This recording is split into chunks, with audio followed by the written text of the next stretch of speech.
Hey everybody, wanted to obviously come back again with an update. I got some information for you, but I thought I'd bring a cat into the picture. You know, I'm a fan of cats and I have one here. This is Rufus. I've mentioned her before. She doesn't really want to be held much longer, so I'm going to end her time in the video and then jump into some stuff in regards to updates from things that have been happening in the world, happening with me, happening with school, and then some assistance for a chapter of To Kill a Mockingbird. So we'll see how that goes, and hopefully it works out well. All right, bye, Rue. All right, gang. It's good to be back with you again in a way. I just wanted to give a brief update and then maybe some help that can get you through some stuff as we continue to be on an extended break. Obviously, since the last time I made and posted a video, they've extended the break of school from coming back April 1st to at the earliest April 28th. That's really, really far away. I'm not quite sure. I don't really have any more answers than you've been probably given at this point. I don't know exactly what is going to happen. I'm not sure if work is going to be assigned. I'm not sure if there's going to be online units. I would assume it will get to that point. I don't think that they'll just give us 6 weeks off from school without any remedy or stopgap to fill that time in. But I don't know. I have no other information. I've just been getting the same emails as I'm sure you've been getting from the district superintendent, things like that. I'm not sure if you've been checking them. If you haven't, you should be checking them. In addition to that,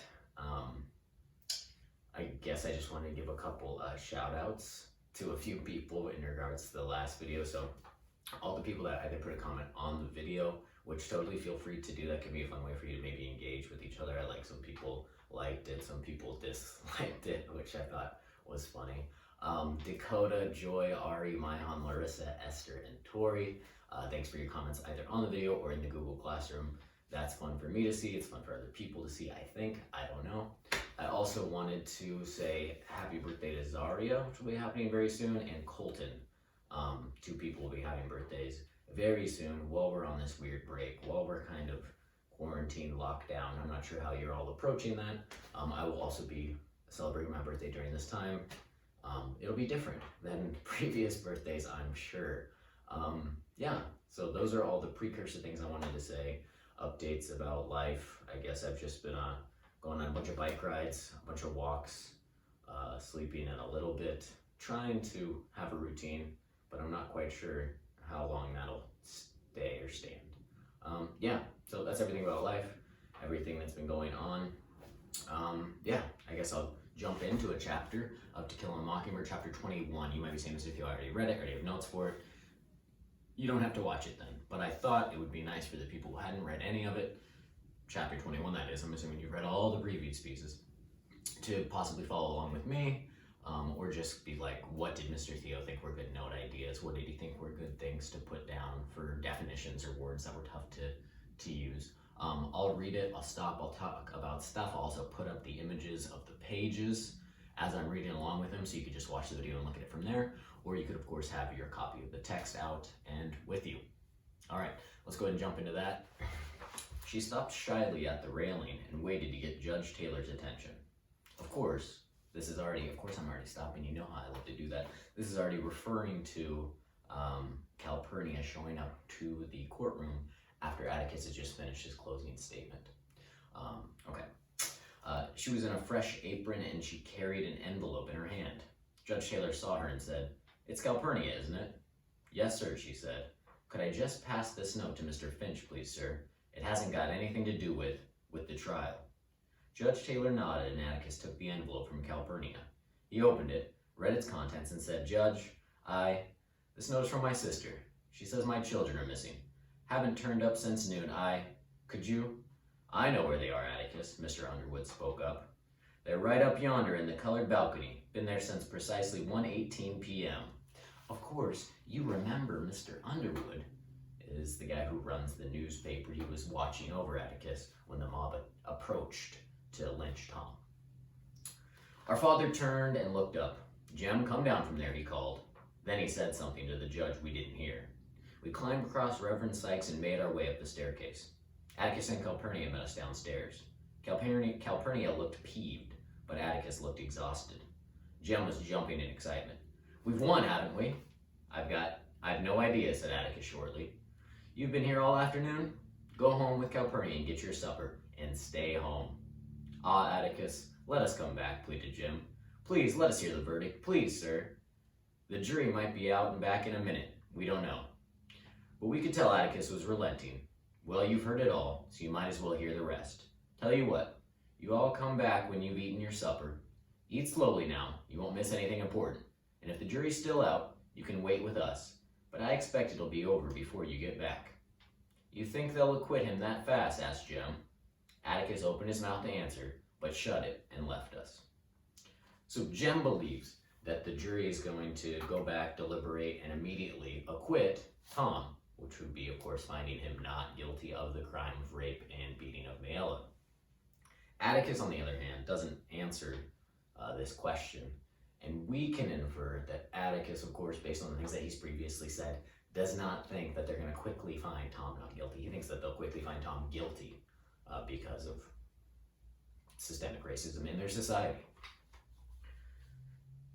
"I prayed that Reverend Sykes would save our seats for us, but stopped praying when I remember that people got up and left in droves when the jury was out. Tonight they'd overrun the drugstore, the OK Cafe, and the hotel. That is, unless they had brought their suppers too.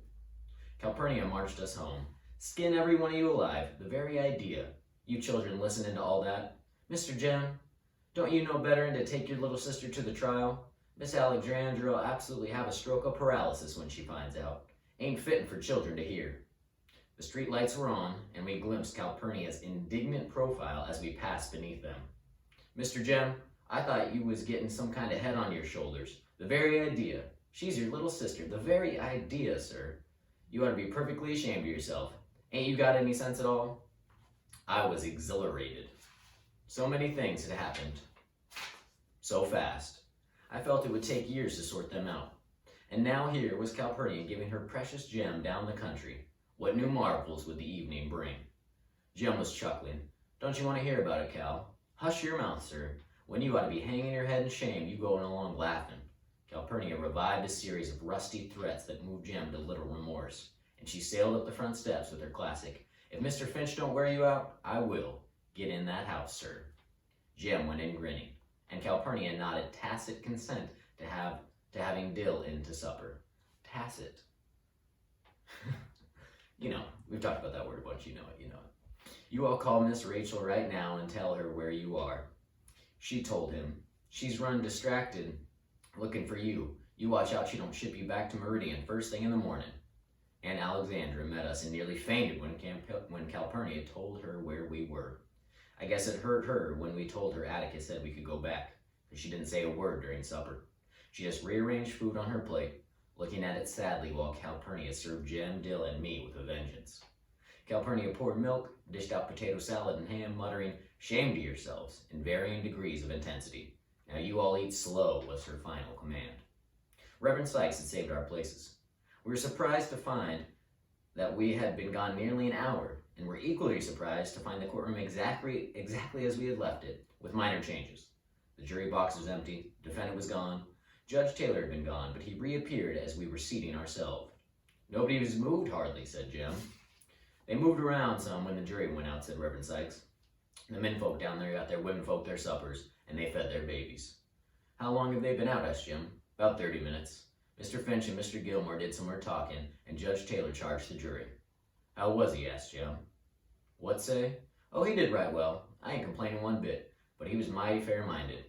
He sort of said if you believe this, then you'll have to return one verdict, but if you believe this, you'll have to return another one. I thought he was leaning a little to our side." Reverend Sykes scratched his head. Jem smiled. "He's not supposed to lean, Reverend, but don't fret. We've won it," he said wisely. "Don't see how any jury could convict on what we heard." "Now don't you be so confident, Mr. Jem. I ain't never seen any jury decide in favor of a colored man over a white man." But Jem took exception to Reverend Sykes, and we were subjected to a lengthy review of the evidence with Jem's ideas on the law regarding rape. It wasn't rape if she let you, but she had to be 18. In Alabama, that is, and Mayella was 19. Apparently you had to kick and holler. You had to be overpowered and stomped on, preferably knocked stone cold. If you were under 18, You didn't have to go through all this. So to stop here and talk, of course, there's a cultural or historical note in relation to what Reverend Sykes said when he said he'd never seen a colored man win over a jury. But additionally, we're seeing this gems ideas of what rape is and what rape means. And this is obviously a very dated and inaccurate recount of what rape is. We know obviously that fighting back and yelling are not necessarily what has to happen for something to be rape. Consent is the thing that we now know and we now teach. So you could say maybe that's a historical note. Maybe it's just a sign of his innocence and foolishness because he's a child, really, right? He's far too young to really actually be analyzing this with any creativity and any real insight. He's just kind of saying what he believes, as opposed to anything that's founded in reality. But maybe it is the reality, historically. I don't know. Obviously, I was not around 90 years ago to know for sure.